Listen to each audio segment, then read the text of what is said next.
एक एक पल, एक एक घड़ी, एक एक समय, एक एक नक्षत्र का शिव महापुराण में वर्णन है।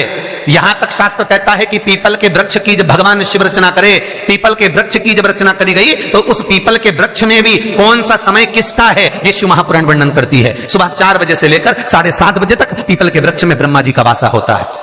7:30 बजे से लेकर 10:30 पौने 11 बजे तक पीपल के वृक्ष में भगवान विष्णु का वासा होता है। 10:30 बजे से लेकर पीपल के वृक्ष में 11:30 बजे तक पितरों का वासा होता है। 11:30 बजे से लेकर 12:30 बजे तक पीपल के वृक्ष में आहूतों का वासा होता है। 12:30 बजे से लेकर शाम को 4 बजे तक पीपल के वृक्ष में वासुकों का वासा होता है। 4 बजे से लेकर शाम को 7:30 बजे तक पीपल के वृक्ष में शंकर का वासा होता है। 7:30 बजे से लेकर 9:30 बजे तक पीपल के वृक्ष में कुबेर का वासा होता है। 9:30 बजे से लेकर फिर कुबेर के वृक्ष में अन्य देवों का वासा चालू हो जाता है। इसलिए हमारा हिंदू धर्म कहता है, हमारे शास्त्र कहते हैं कि पीपल के वृक्ष को जब पूजा जाता है, पीपल के वृक्ष की जब पूजन करी जाती है तो सुबह 10:30, 11, ज्यादा से ज्यादा 11:30, ज्यादा से ज्यादा 12, उसके पहले पीपल के वृक्ष की पूजन कर लेना चाहिए। क्यों? क्योंकि 11:30 बजे से लेकर 12:30 बजे तक पीपल के वृक्ष में पितरों का वासा रहता है, आहूतों का वासा रहता है, फिर वासुकों का वासा आता है। पितृ किसको कहते हैं? महाराज जो पूरी उम्र लेकर चले गए और उनके भीतर अभिलाषाएं बहुत थी, मैं ये भी करना चाहता हूं, मैं ये भी करना चाहता हूं, वो पितृ हो जाते हैं। आहूत किसको कहते हैं? जिस माता के गर्भ में बच्चा जन्म ले और मर जाए, या 6 महीने का गर्भ धारण करने के बाद अवर्षण हो जाए, जीव पड़ने के बाद 6 महीने के बाद अगर बच्चा गर्भ में भी शांत हो जाता है, कुंवारी अवस्था में शांत हो जाता है, जिसका विवाह नहीं हुआ ऐसा बच्चा जब शांत हो जाता है, अधोगति में कोई मर जाता है, सुसाइड कर एक्सीडेंट में किसी भी रूप में मर जाता है, तो वो आहूत कहलाता है।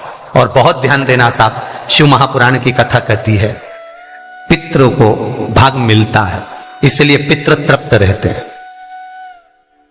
शंकर भगवान के शिवलिंग का स्नान कराने पर कितने देवताओं के स्नान का पुण्य मिलता है? आपको कथा में पहले भी कहा, 33 कोटि देवता मार्ग में खड़े हैं शंकर भगवान के स्नान का जल पाने के लिए। शंकर का जो शिवलिंग होता है, भगवान शंकर का जो शिवलिंग कटी भाग, उस पे जो शिवलिंग रखा है, शिवलिंग जहां रखा हुआ है, ये कटी, ये तो पार्वती जी का हस्त कमल है, पर शिवलिंग का जो गोल भाग है शिवलिंग, उसका जो नीचे का भाग है, सबसे नीचे का भाग, वो ब्रह्मा जी का प्रतीक है। ब्रह्मा। शिवलिंग के मध्य का जो भाग है वो भगवान विष्णु का प्रतीक है, और शिवलिंग के जो ऊपर का भाग है वो भगवान शिव का प्रतीक है। ब्रह्मा, विष्णु, महेश एक ही बिंदु में, एक ही शिवलिंग में विराजमान, एक ही में। महाराज पीपल के वृक्ष में आहूतों का वास हो जाता है, इसलिए दोपहर में पीपल के वृक्ष में परिक्रमा नहीं होती। शाम को शंकर जी का वासा हो जाता है, इसलिए शिव जी की परिक्रमा शाम को नहीं होती, क्योंकि शंकर की परिक्रमा नहीं लगती है। रात को कुबेर का वासा होता है, इसलिए पीपल के वृक्ष में दीपावली के दिन रात्रि को 8:30 बजे से लेकर 9:30 बजे के बीच में जो पीपल के वृक्ष के नीचे घी का दिया लगाता है, उसके घर में कभी संपदा की कमी नहीं आती है, क्योंकि कुबेर स्वयं विराजमान होता है पीपल के वृक्ष के नीचे। भीष्म गीता, भीष्म पितामह बाणों की सैया पर पड़े रहकर अर्जुन को ज्ञान उपदेश देते हैं। कई गीता हुई, कपिल गीता, दत्त गीता, श्रीमद् भगवद गीता, गर्भ गीता, उसमें एक गीता है, एक ललिता गीता भी, एक गीता उसमें भीष्म गीता है, पढ़िएगा कभी। भीष्म गीता में अर्जुन को भगवान भीष्म पितामह बाणों की सैया पर पड़े रहकर कहते हैं, अरे अर्जुन, 4 तरह का भोजन बेकार होता है। पहला, जिस भोजन की थाली को ठोकर लग गई वो नाली में पड़े हुए कीचड़ के बराबर होता है। दूसरे नंबर का भोजन, जिस भोजन की थाली को कोई लांग कर चले गया वो भोजन भ्रष्टा के बराबर होता है, गंदगी के बराबर। तीसरे नंबर का भोजन, जिस भोजन की थाली में बाल पड़ा हो, केश पड़ा हो, वो दरिद्रता देने वाला होता है। और चौथे नंबर का भोजन अर्जुन, अगर पति और पत्नी अगर एक ही थाली में भोजन कर रहे हैं तो वो मदिरा के तुल्य होता है। कई लोग कहते हैं एक ही थाली में भोजन करो तो प्रेम बढ़ता है, प्रेम बढ़ता है।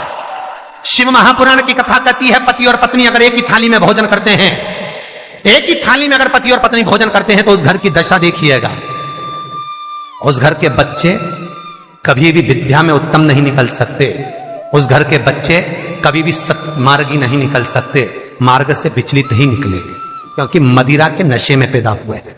सुन अर्जुन सुन, यदि बेटी कुंवारी है और बाप के साथ में बैठकर भोजन करती है तो उस बाप की कभी अकाल मौत नहीं होती है, क्योंकि बेटी बाप के काल का हरण कर लेती है। बेटी कुंवारी है, बेटी की शादी हो जाए जब भले वो पिता के साथ भोजन ना करे क्योंकि गोत्र बदल गया, पर बेटी जब तक कुंवारी है बाप के साथ बैठकर भोजन करेगी तो बाप के काल को हरण कर लेती है। ये उसी तरह जैसे एक गाय ब्याह गई हो और एक गाय कुंवारी हो।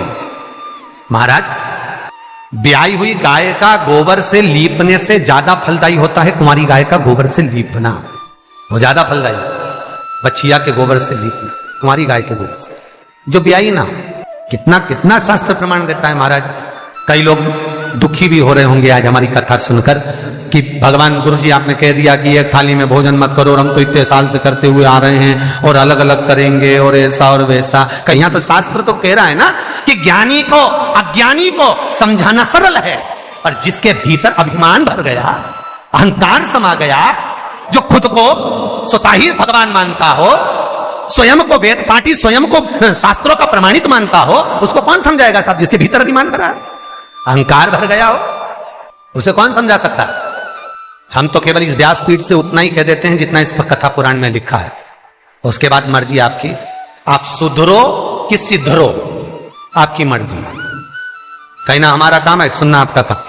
करना हो तो ठीक है, ना करो तो आग लगे बस्ती में अपन रो मस्ती में। मीराबाई जैसे अलमस्त रहो, मैं तो चली वृंदावन राणा, मेरे तो भाग जगे तेरे मेलों में आग लगे। हमें कहीं करना, हम तो कह सकते हैं कि आपको करना हो तो ठीक है, ना करना हो आपकी मर्जी। भीष्म गीता कह रही है।